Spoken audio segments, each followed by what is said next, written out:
Very good morning दोस्तों। आपका स्वागत है इस चैनल पे जिसका नाम है रैशमो। हमारा चैनल स्पेसिफिकली डेडिकेटेड है ट्रेडमार्क, कॉपीराइट एंड पेटेंट की वीडियोस एंड उनकी इंफॉर्मेशन से रिलेटेड। हम इस वीडियो में आज का हमारा मेन डिस्कशन रहेगा ट्रेडमार्क की रजिस्ट्रेशन पे। How does online trademark registration work, ये हमारा टॉपिक है। इस वीडियो को स्टार्ट करने से पहले मैं आपको एक डिस्क्लेमर देना चाहता हूँ कि ये जो भी वीडियो हम बना रहे हैं इसके अंदर जो भी इंफॉर्मेशन नॉलेज प्रोवाइड की गई है वो आपके लिए फ्री ऑफ कॉस्ट है। एंड आपको अगर इस नॉलेज को इस्तेमाल करना है तो आपको अपना दिमाग इस्तेमाल करना होगा, और हमारा आपको यही राय दिया जाएगा कि आप इस चीज़ को या इस वीडियो की किसी भी इंफॉर्मेशन को यूज़ करने से पहले अपने एक प्रोफेशनल एडवाइज़र से एडवाइस ज़रूर लें। अपने फाइनेंशियल प्लानर से एडवाइस लें या टैक्स प्लानर से एडवाइस लें। ये चैनल पे दी गई कोई भी वीडियो से दी गई कोई भी जानकारी के जिम्मेदार आप खुद होंगे। हमने सिर्फ ये एजुकेशनल पर्पज़ के लिए वीडियो बनाई है। तो हम अपना और टाइम वेस्ट ना करते हुए आज के टॉपिक पे डिस्कशन स्टार्ट करते हैं। आज के हमारे टॉपिक का मेन टाइटल रहेगा how does online trademark registration work. Trademark registration पे हम काम कैसे कर सकते हैं और ऑनलाइन हम कैसे करवा सकते हैं। बेसिकली अगर आप ट्रेडमार्क रजिस्ट्रेशन हमारे थ्रू करवाना चाहते हैं तो हम आपको ट्रेडमार्क सर्च करने में एक प्रोफेशनल एडवाइस दे सकते हैं। हम आपके ऊपर ये हेल्प करवा सकते हैं कि आपका जो प्रोडक्ट है, आपकी जो सर्विस है, वो ट्रेडमार्क की कौन सी क्लास को बिलोंग करती है।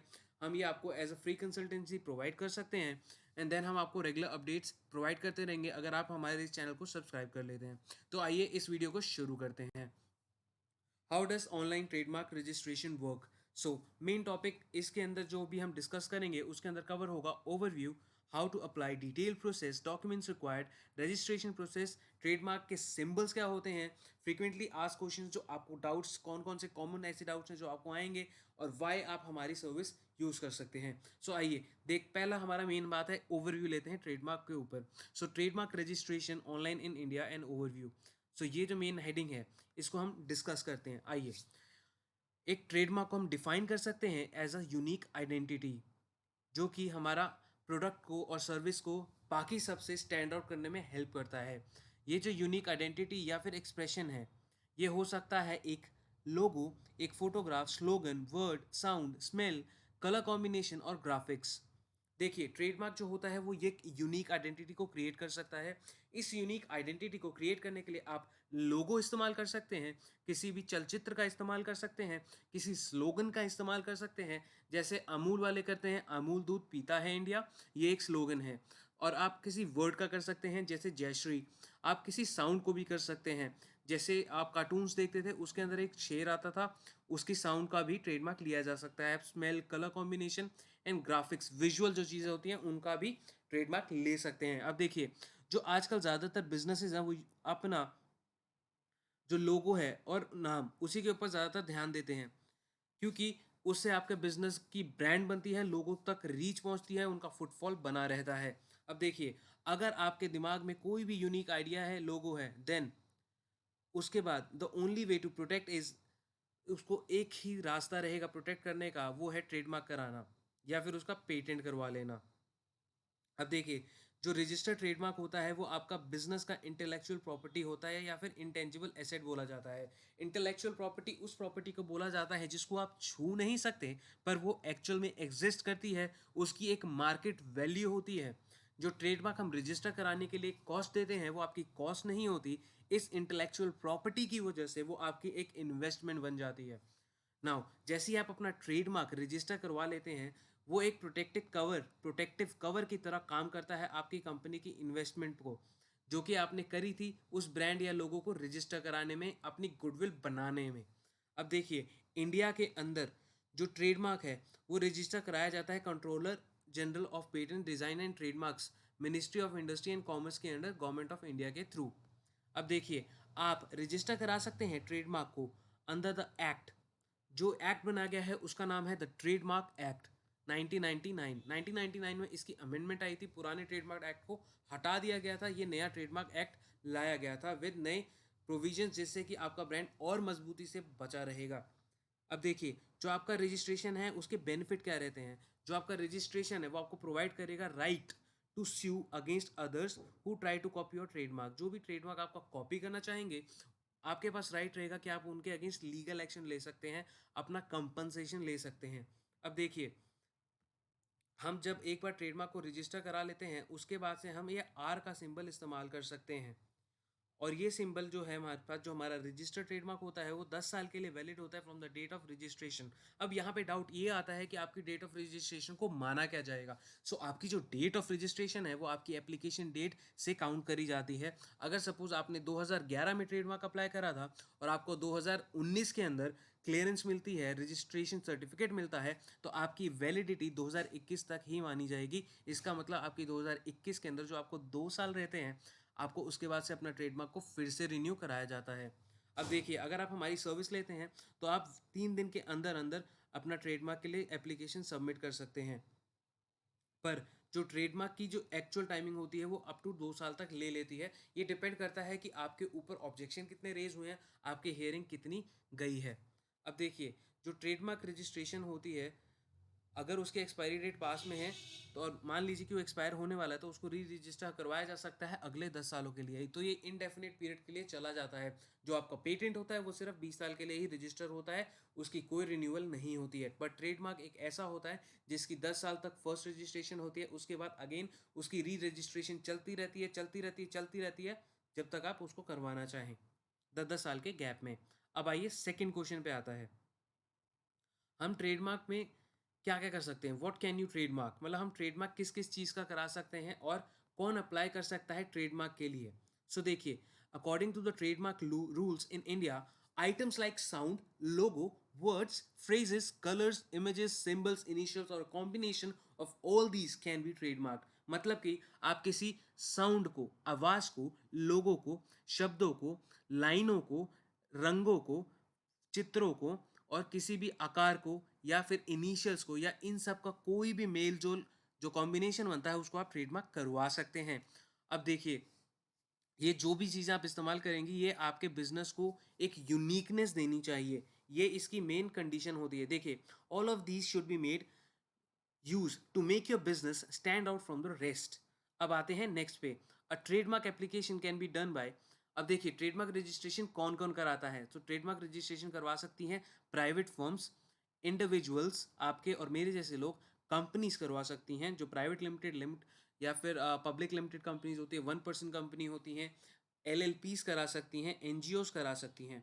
अच्छा देखिए, जब in case of NGOs, LLPs and companies, the trademark has to be applied for registration in the name of the concerned business। ये मेन कंडीशंस है कि क्योंकि ये बॉडी कॉर्पोरेट होती है, इनकी एक सेपरेट लीगल आइडेंटिटी होती है, तो ये उनके बिजनेस नेम में ही ट्रेडमार्क की एप्लीकेशन जाती है। अब देखिए, why is trademark registration important in India. Trademark registration India में इंपॉर्टेंट क्यों होती है। अब देखिए, अ ग्रेट बिजनेस अपॉर्चुनिटी। अब देखिए, एक प्रोडक्ट या सर्विस जो कि बेचा जाता है एक रजिस्टर्ड ट्रेडमार्क के अंदर, वो हेल्प करता है बनाने में trust, reliability, quality and goodwill. Trust and reliability मतलब भरोसा बनता है आपकी क्वालिटी को लेकर, आपके गुडविल को लेके, आपके ग्राहक के मन में, in the minds of the customers. अब देखिए, इट ऑफर्स यू, अब जब आप ट्रेडमार्क रजिस्टर करा लेते हैं तो आपको एक यूनिक आइडेंटिटी मिल जाती है, जो कि आप कंपेयर कर सकते हैं अदर सेलर्स के थ्रू। एंड उस, जैसे कि आप एक आईफोन लेते हैं तो आप उसको सैमसंग से कवर कंपेयर करवा सकते हैं, या अगर आप ऑनलाइन प्लेटफॉर्म जैसे कि अमेजॉन, फ्लिपकार्ट से जुड़ना चाहते हैं तो वहाँ पे भी डिफ्रेंसिएशन बनाई जा सकती है। अब ट्रेडमार्क जैसे ही आप रजिस्ट्रेशन कराते हैं तो आपको मिलती है एक लीगल प्रोटेक्शन, जो कि हमारा सेकेंड इंपॉर्टेंट पॉइंट है। अब देखिए, अगर आपको डाउट हो रहा है कि आपका ट्रेडमार्क है वो कॉपी किया जा सकता है, तो आप उसको रजिस्ट्रेशन कराइए। आपको जैसे ही रजिस्ट्रेशन मिलती है, आपको लग रहा है जिस बंदे ने आपका ट्रेडमार्क कॉपी किया है, आप उसके अगेंस्ट में एक लीगल एक्शन ले सकते हैं और उनके अगेंस्ट स्यू कर सकते हैं, मतलब केस फाइल कर सकते हैं। अब देखिए, जैसे ही आप ट्रेडमार्क रजिस्टर करवाते हैं तो आपको मिल जाती है एक यूनिक आइडेंटिटी। हमें मिलती है गेट योर यूनिक आइडेंटिटी। अब देखिए, कस्टमर जो होता है वो आइडेंटिफाई करेगा पर्टिकुलर प्रोडक्ट या सर्विस को सिर्फ उस ब्रांड के थ्रू। अब रजिस्टरिंग, जैसे हम रजिस्टर करते हैं ट्रेडमार्क, तो ये हम इंश्योर कर लेते हैं कि हमारे जो कंपटीटर हैं वो उसको कॉपी नहीं कर पाएंगे और हमारी कंपनी की एक यूनिक एसेट बनी रहेगी, बरकरार रहेगी। अब देखिए, उसके बाद नेक्स्ट पॉइंट होता है, ट्रेडमार्क हमारा एक एसेट माना जाता है, इंटेंजिबल एसेट, इंटेलेक्चुअल प्रॉपर्टी। अब देखिए, जो ट्रेडमार्क होता है वो एक वैल्यूएबल एसेट होता है इन केस आपका जो ब्रांड है वो एक मतलब सक्सेस क्रिएट कर लेता है आपकी कंपनी के लिए। जैसे कि आप सोलर पैनल बनाने हैं और आने वाले वक्त में सोलर पैनल्स बहुत ज़्यादा ही फैलने वाले हैं, तो अगर आप अच्छी क्वालिटी का सोलर पैनल मैन्युफैक्चर करते हैं एक अच्छे से ट्रेडमार्क के अंडर में, तो आपका बिजनेस की जो वैल्यू है वो बढ़ती चली जाएगी और आप आखिर में अपने उस ट्रेडमार्क के बल पे रॉयल्टी इनकम कमा सकते हैं, गुडविल कमा सकते हैं। अब देखिए, जैसे आप ट्रेडमार्क रजिस्टर करवा लेते हैं तो आप ग्लोबल फाइलिंग ऑफ ट्रेडमार्क भी करवा सकते हैं। जो ट्रेडमार्क होता है वो ना ही सिर्फ इंडिया में बल्कि आउटसाइड ऑफ इंडिया, मतलब कि पूरे वर्ल्ड में आप उसको रजिस्टर करवा सकते हैं, subject to certain conditions and terms. ना ये आइए नेक्स्ट चीज़ पे हम आते हैं कि हाउ, मतलब हम कैसे आपकी हेल्प करेंगे ट्रेडमार्क रजिस्ट्रेशन के अंदर। अब देखिए, जो ट्रेडमार्क का जो होता है वो एक डिटेल प्रोसेस होता है और इसके अंदर हम आपकी कैसे हेल्प कर सकते हैं। How we help with trademark registration a detailed trademark application filing process. देखिए, सबसे पहला प्रोसेस होता है आपका ट्रेडमार्क सर्च का। तो ट्रेडमार्क सर्च के अंदर हम आपको हेल्प करके बताते हैं कि कैसे आप ऑनलाइन जो ट्रेडमार्क की साइट है उसको यूज़ करके कैसे अपना ट्रेडमार्क रजिस्टर करवा सकते हैं, और आप एप्लीकेशन सबमिट करने से पहले जान सकते हैं कि आपने जो ट्रेडमार्क के लिए वर्ड सोचा है, जो यूनिक वर्ड आपके दिमाग में है, वो पहले से किसी ने रजिस्टर तो नहीं करा रखा है या उसके ऊपर ऑब्जेक्शन तो नहीं आ रखा। तो आइए देखते हैं। अब हम आपकी मदद करेंगे ट्रेडमार्क सर्च करने में bye conducting a search in the trademark directory. जो ट्रेडमार्क की IP india.gov.in ये वेबसाइट है, जिसका लिंक मैं डिस्क्रिप्शन में आपको दे दूंगा। वहाँ पे आप जा करके खुद भी सर्च कर सकते हैं। अगर आपको हमारी सर्विसेज चाहिए तो आप मोस्ट वेलकम्ड हैं। बाजू में हमारा यहाँ पे मोबाइल नंबर दिया गया है, आप उसके ऊपर व्हाट्सएप मैसेज लीव कर सकते हैं या फिर डायरेक्टली कॉल करके हमसे काउंसलिंग ले सकते हैं। अब देखिए, हम we also conduct a detail check on the trademark logo brand name that you had selected to ensure that it is not yet registered under anybody else's name. The trademark can be registered once it is found unique. In case your logo or brand name is already registered by someone else, we help you find ways to modify it so that your registration does not get cancelled. अगर आपका जो सोचा हुआ word है वो trademark है, वो किसी ने ऑलरेडी रजिस्टर करवाया हुआ है, सपोज उन्होंने वर्ड फॉर्मेट में करवाया हुआ है, तो हम आपको एडवाइस देंगे आप उसको डिवाइस में करवाइए। उसके अंदर क्या क्या चेंजेस लाने हैं वो हमारी प्रोफेशनल सर्विसेज होती हैं, हम आपकी उसके अंदर हेल्प कर सकते हैं। अब आते हैं नेक्स्ट चीज़, क्लास सिलेक्शन। ये बहुत ही इंपॉर्टेंट होता है क्योंकि देखिए, ट्रेडमार्क के अंदर 1 से लेकर के 45 तक क्लासेस होती हैं, जिसके अंदर गुड्स एंड सर्विसेज के लिए अलग अलग क्लासेस होती हैं। अगर आप अपने ट्रेडमार्क किसी रॉन्ग क्लास के अंदर रजिस्टर करा लेते हैं और आपकी जो एक्चुअल ओरिजिनल क्लास होती है उसके अंदर, फिर ये चांसेस बहुत ज़्यादा हाईली प्रोबेबल होते हैं कि कोई और बंदा उसके अंदर अपना ट्रेडमार्क रजिस्टर करा ले और आपकी ब्रांड की वैल्यू खत्म हो सकती है। तो आइए इसको हम डिस्कस करते हैं, इसमें क्या बोला जा रहा है। वाइल अप्लाइंग फॉर रजिस्ट्रेशन, जब हम रजिस्ट्रेशन के लिए अप्लाई करते हैं, हमारे को राइट क्लासिफिकेशन ऑफ क्लासेस के बारे में पता होना चाहिए और हम उसके अंदर आपकी हेल्प करेंगे। हम हेल्प करेंगे चूज़ करने में राइट क्लास जिसके अंदर आप रजिस्टर करा सकते हैं। अब ट्रेडमार्क जो होता है वो आपको ऑफर करता है right to sell under particular brand name within a certain sector in the economy. In total there are 45 sectors, जैसे कि 45 सेक्टर्स हैं, 45 क्लासेस बनाई गई हैं। Each sector is named as class. जो 45 सेक्टर हैं उनकी हमने 45 क्लासेस बना दी। गुड्स और सर्विसेज क्लासीफाई करी हैं 45 डिफरेंट क्लासेस के अंदर, जो कि ट्रेडमार्क रजिस्ट्री के अंदर डाली गई हैं। हर लोगो और ब्रांड नेम को रजिस्टर कराया जाएगा अप्रोप्रिएट क्लास के अंदर। जैसे कि हम एग्जांपल दे रहे हैं कि क्लास 28 के अंदर product and services related to game sports and toys होती हैं। हेंस, अगर हम if are planning to launch a new toy brand, हमें अप्लाई करना होगा क्लास 28 के अंदर। ऐसे क्लास 30 जो होता है वो आटा, टी, कॉफ़ी के रिलेटेड में होता है। अब आते हैं, लास्ट स्टेप होता है प्रिपेयरिंग द एप्लीकेशन। देखिए, जैसे हम इंश्योर कर लेते हैं कि आपका brand name and logo unique है, हम उसको रजिस्ट्रेशन के लिए आपके एप्लीकेशन की फ़ाइल की तैयारी करती हैं, जिसके लिए हमारे को आपसे एक ऑथराइजेशन लेटर चाहिए होता है। इसके बाद हमें राइट मिल जाएगा कि हम आपके बिहाफ पे ट्रेडमार्क की एप्लीकेशन को फाइल कर सकते हैं। आप उस लेटर को साइन करके हमें दे सकते हैं या फिर आप ऑनलाइन हमारे को एक अप्रूवल लेटर दे सकते हैं। उसके बाद जैसे ये प्रोसेस कंप्लीट होगा, हम आपकी एप्लीकेशन फाइल को सबमिट कर देंगे। आते हैं नेक्स्ट स्टेप पे, डॉक्यूमेंट्स कौन कौन से रिक्वायर्ड होते हैं। देखिए, डॉक्यूमेंट्स के अंदर आपका एप्लीकेंट का नेम चाहिए होता है, आपके बिजनेस की टाइप कैसी है, मतलब प्रोप्राइटरशिप है, कंपनी फॉर्म है, LLP है, NGO है, क्या है, आपके बिजनेस का ऑब्जेक्टिव क्या है। उसके बाद मतलब आप कौन से गुड्स में या फिर सर्विसेज में डील करते हैं। फिर आप अपने ब्रांड का लोगो, स्लोगन या ब्रांड का नेम बताएंगे। उसके बाद आप अपना रजिस्ट्रेशन एड्रेस बताएंगे। अब देखिए, ID प्रूफ्स के अंदर क्या लगता है, identity and business proofs. The trademark owner और the person who is authorized by the trademark owner needs to submit the identity proof. अगर आप एप्लीकेशन देना चाहते हैं तो आपको अपना आइडेंटिटी का प्रूफ देना होगा। और उसके बाद जिसके अंदर हम आपका आधार कार्ड ले सकते हैं, ड्राइविंग लाइसेंस ले सकते हैं, पासपोर्ट ले सकते हैं, राशन कार्ड ले सकते हैं या फिर वोटर्स ID भी ले सकते हैं।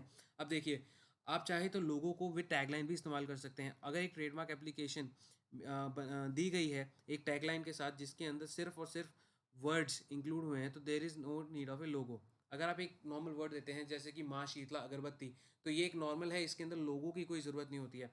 बट अगर आपने कोई लोगो इस्तेमाल किया है, तो वो लोगो जो है हम आपको रिकमेंड करेंगे कि आप ब्लैक एंड वाइट फॉर्मेट में करें। उसके पीछे एक रीज़न ये रहेगा कि ब्लैक एंड वाइट में अप्लाई करते ही आप मल्टीपल कलर कॉम्बिनेशन को यूज़ कर सकते हैं। अगर आप कलर कॉम्बिनेशन सबमिट करते हैं तो आपकी रिस्ट्रिक्शंस सिर्फ उस कलर तक ही रह जाती हैं और कोई और बंदा डिफरेंट कलर कॉम्बिनेशन में सेम ट्रेडमार्क को रजिस्टर करवा सकता है। अब देखिए फॉर्म 48 क्या होता है। फॉर्म 48 होता है आपका पावर ऑफ अटर्नी का, जिसके थ्रू हम आपकी एप्लीकेशन आपकी तरफ से सबमिट करा सकते हैं ट्रेडमार्क अथॉरिटी को। अब देखिए कुछ कुछ इंपॉर्टेंट चीज़ें होती हैं जैसे कि इंपॉर्टेंट थिंग्स जो कि हमें जाननी चाहिए ऑनलाइन ट्रेडमार्क रजिस्ट्रेशन प्रोसेस के बारे में, जैसे कि वियाना कोडिफिकेशन प्रोसेस होता है।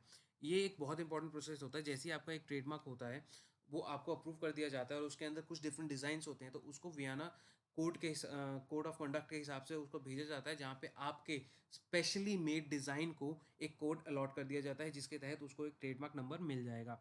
अब देखिए जैसे हम एप्लीकेशन सबमिट करते हैं तो उसकी एग्जामिनेशन करी जाती है उस वियाना क्लासिफिकेशन के थ्रू। जो ट्रेडमार्क होगा उसको एग्जामिन किया जाएगा ट्रेडमार्क ऑफिसर के through in accordance with the certain guidelines and procedure. The officer might accept और reject the application as his और हर डायरेक्शन डिस्क्रिशन। जो ट्रेडमार्क एग्जामिनर होता है, आपका ऑफिसर जो होता है ट्रेडमार्क का, वो आपकी एप्लीकेशन को चेक करता है। देन उसके सेक्शन 9 या सेक्शन 11 एंड और भी अदर सेक्शन है जो ट्रेडमार्क एक्ट के अंदर मेंशन है, उनके हिसाब से क्वेरी या ऑब्जेक्शन रेज करता है या फिर एक्सेप्टेड एंड एडवर्टाइज करवा देता है। उसके बाद आता है हियरिंग बिफोर द ट्रेडमार्क। ये एक बहुत ही क्रूशल मतलब स्टेप होता है। जैसे कि हम ट्रेडमार्क एप्लीकेशन को सबमिट करते हैं, हमारी एप्लीकेशन में ऑब्जेक्शन आ जाता है, उस ऑब्जेक्शन का हम रिप्लाई देते हैं। अगर रिप्लाई से जो हमारा ट्रेडमार्क ऑफिसर है वो अगर सेटिस्फाइड नहीं होता, तो वो क्या करेगा, आपको एक हियरिंग का नोटिस दे देगा। जैसे आपको हियरिंग का नोटिस देगा तो आपको ये प्रूफ करना होता है कि आपका जो ट्रेडमार्क आपने सबमिट कर रखा वो यूनिक है। एंड अगर एग्जामिनर को आपकी जस्टिफिकेशन अच्छी लगती है तो वो उसको एक्सेप्टेड एंड एडवर्टाइज करवा देता है एंड आपका ट्रेडमार्क जर्नल में पब्लिश हो जाता है।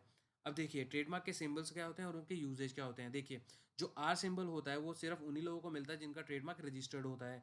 जो टीएम सिंबल होता है, टीएम, इसका मतलब होता है कि जो ट्रेडमार्क है वो अनरजिस्टर्ड है एंड उसकी एप्लीकेशन सबमिट कर दी गई है। एसएम जो होता है वो सर्विस मार्क सिंबल होता है, वो सिर्फ और सिर्फ सर्विस इंडस्ट्री के लिए इस्तेमाल होता है जो कि क्लास 35 से 45 के बीच में डील करती हैं। आइए अब नेक्स्ट टॉपिक होता है आपका एफएक्यू, जो कि फ्रीक्वेंटली आस्क्ड क्वेश्चंस होते हैं हमारे दिमाग में कि क्या क्या चीज़ें होती हैं। जैसे कि पहला क्वेश्चन है कि ट्रेडमार्क क्लास क्या होती है। आइए इसके बारे में देखते हैं। जो ट्रेडमार्क रजिस्ट्री होती है उसने क्लासीफाई कर रखे हैं गुड्स और सर्विसेज को 45 क्लासों के अंदर में, और आपकी एप्लीकेशन के अंदर ये मेंशन करना ज़रूरी होता है कि आपका ट्रेडमार्क किस क्लास को बिलोंग करता है, किस गुड्स और सर्विस को रिप्रेजेंट करता है। उसके बाद ही आपका ट्रेडमार्क उस क्लास के अंदर रजिस्टर कराया जाता है। सेकंड क्वेश्चन पे आते हैं कि ट्रेडमार्क एप्लीकेशन रिजेक्ट क्यों हो जाता है, उसका कॉमन रीज़न क्या होता है। अगर देखिए आपका ट्रेडमार्क सिमिलर होता है किसी एग्जिस्टिंग एप्लीकेशन से, या फिर वो किसी रिलीजियस सेंटिमेंट को हर्ट करता है, या फिर उसके अंदर ज्योग्राफिकल नेम जैसे कि एरिया का नेम आ गया, या फिर कॉमन वर्ड्स आ गया जैसे कि ठंडी हवा, ये कॉमन वर्ड्स हो गया, या फिर कोका कोला, ये बहुत ही कॉमन या वेल नोन ट्रेडमार्क है, तो आपका एप्लीकेशन रिजेक्ट हो सकता है। क्योंकि ये रिजेक्शन इस वजह से होता है क्योंकि ये कन्फ्यूजन क्रिएट कर सकता है। जैसे कि हम कार वर्ड को रजिस्टर नहीं करा सकते for a car brand, but हम जो चाहें उसको इलेक्ट्रॉनिक्स ब्रांड के अंदर रजिस्टर करवा सकते हैं। अब देखिए अ, हम टी एम सिम्बल कब इस्तेमाल कर सकते हैं, when can I use the T M symbol. देखिए एज सुन एज हम एप्लीकेशन फाइल कर देते हैं, हमें एक्नॉलेजमेंट मिल जाती है, हम उसके बाद टी एम सिम्बल इस्तेमाल कर सकते हैं। वंस जब ये रजिस्टर हो जाता है तब हम आर सिम्बल इस्तेमाल कर सकते हैं। अब हम ट्रेडमार्क सर्च को कैसे स्टार्ट कर सकते हैं। देखिए इसके लिए मैंने अलग से वीडियो डाल रखी है कि हम ट्रेडमार्क को कैसे सर्च करें। मैं डिस्क्रिप्शन में लिंक डाल दूंगा। अगर आपको लिंक नहीं मिल पाता तो आप रैशमो चैनल में जा करके how to search for trademark या ट्रेडमार्क सर्च का प्रोसेस की वीडियो है, आप उसको गो थ्रू कर सकते हैं। इसके अंदर करते क्या है, हम ipindia.gov.in की साइट पे जाते हैं।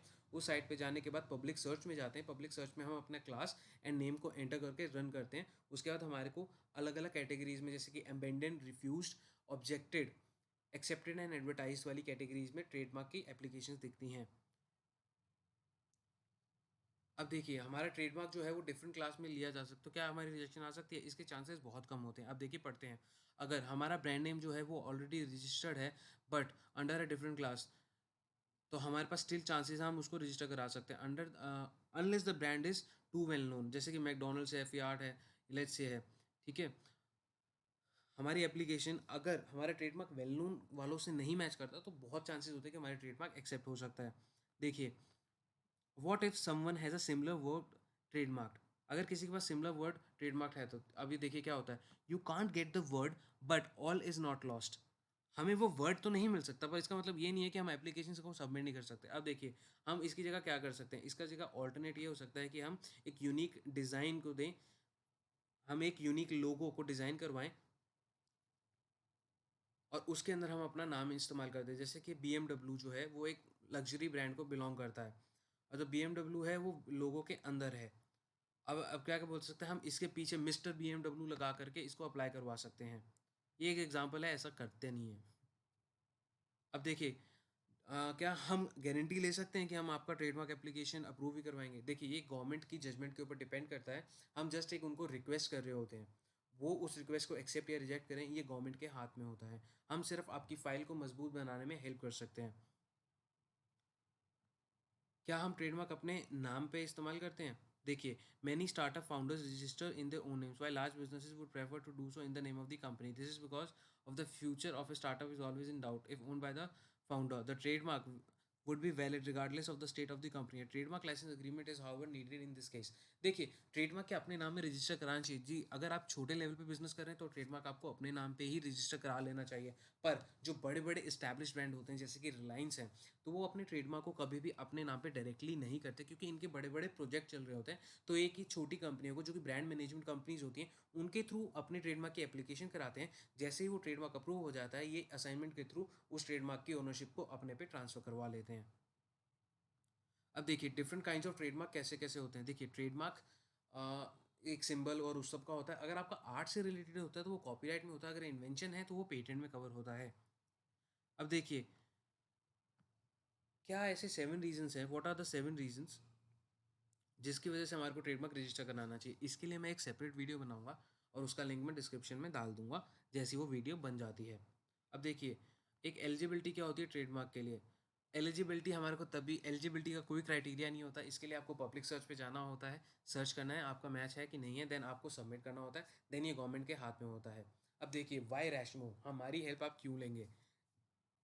हम सबसे पहले कंडक्ट करते हैं thorough search of trademark directory, कि आपका ट्रेडमार्क मैच हो रहा है कि नहीं हो रहा है, कितने परसेंट है कि उसके ऊपर ऑब्जेक्शन आ सकता है। फिर हम आपके बिहार पे प्रिपेयर करते हैं ऑथराइजेशन लेटर, सो जिसकी वजह से हम आपका ट्रेडमार्क रजिस्ट्रेशन आपके बिहार पे सबमिट कर सकते हैं। फिर हम आपको एडवाइस करते हैं कि क्या आपकी क्लास है, किस टाइप का आपका लोगो होना चाहिए, किस तरीके से आप अपने ऑब्जेक्शन की चांसेस को कम कर सकते हैं। फिर हम आपको असिस्टेंस प्रोवाइड करते हैं आपके फॉर्म को फाइल करने में रजिस्ट्रार के थ्रू, रजिस्ट्रार के लिए। और उसके बाद जैसे ही आपका ट्रेडमार्क सबमिट हो जाता है तो हम आपके कॉन्स्टेंटली टच में रहते हैं, आपको अपडेट देते रहते हैं कि आपका ट्रेडमार्क किस स्टेज पे जा रहा है। सो आज के लिए इस वीडियो का इतना ही है। इस वीडियो को पूरा देखने के लिए a big thanks to you. So have a nice day. And ये वीडियो एजुकेशन पर्पज़ के लिए थी, और इससे अगर आपको नॉलेज मिली है, ये वीडियो अच्छी है, तो आप इसको सब्सक्राइब लाइक कर सकते हैं मेरे चैनल को। और अगर आपको कोई डाउट है तो कमेंट्स में दे सकते हैं, नहीं तो आपको यहाँ पे मोबाइल नंबर दिया हुआ है, आप इसके ऊपर व्हाट्सएप या कॉल करके पूछ सकते हैं। नीचे दी गई ईमेल आईडी के ऊपर भी आप कोई भी डाउट या क्वेरी या फिर अपनी पर्सनल इन्फॉर्मेशन शेयर कर सकते हैं ट्रेडमार्क से related. Thank you, have a nice day.